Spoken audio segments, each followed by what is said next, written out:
নমস্কাৰ এই মুহূৰ্তত আত্মসহায়ক গোটৰ মহিলাসকলে দিবলৈ ওলাইছো ডাঙৰ খবৰ যিসকল আত্মসহায়ক গোটৰ মহিলাসকলে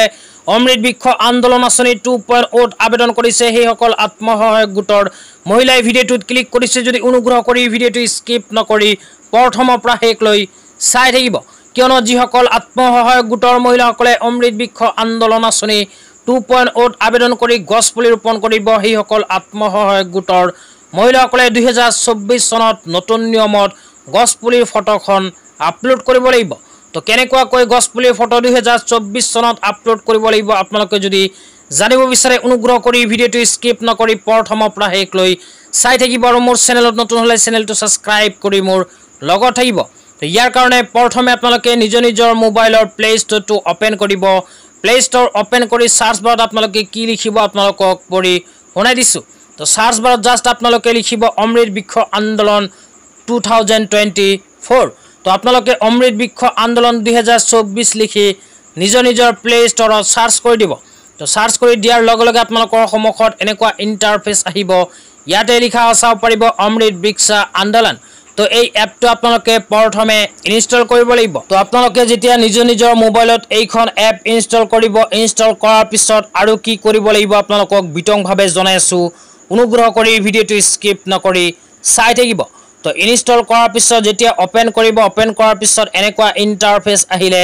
তলত আপোনালোকে তিনিটা অপচন ইয়াতে চাব পাৰিব ইয়াৰ মাজৰ পৰা 3 নম্বৰ অপচনত লিখা চাব পাৰিব লগইন তো লগইন অপচনত ক্লিক কৰিব ক্লিক কৰাৰ পিছত এনেকুৱা ইন্টাৰফেস আহিলে প্ৰথমে আপোনালোকে ৰেজিষ্ট্ৰেচন কৰাৰ সময়ত যিখন মোবাইল নম্বৰ দিছিল সেই মোবাইল নম্বৰটো বহাই দিব বহাই দিয়াৰ পিছত গেট ওটিপি অপচনত ক্লিক কৰি দিব ক্লিক কৰাৰ পিছত আপোনালোকৰ মোবাইল নম্বৰত এখন ওটিপি আহিব ওটিপি তো হোৱাৰ পিছত ওটিপিৰ ঘৰত বহাই তলত চাব পাৰিব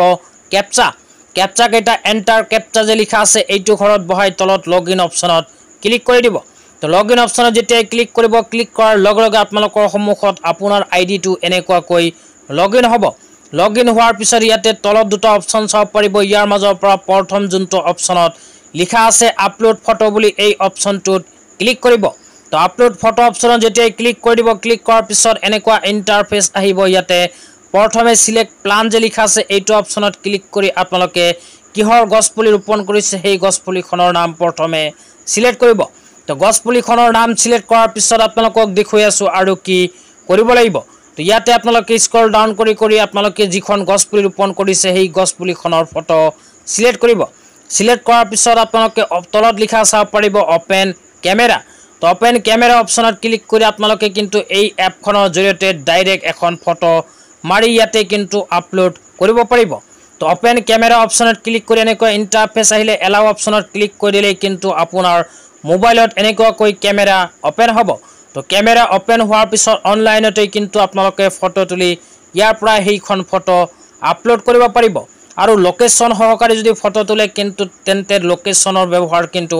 কৰিব লাগিব তাৰ পিছত আৰু এটা অপচন হল ওপেন গ্যালাৰি তো ওপেন গ্যালাৰি অপচনত ক্লিক কৰি প্ৰথমে আপোনালোকে নিজৰ মোবাইল দি লোকেশন সহকাৰে এখন ফটো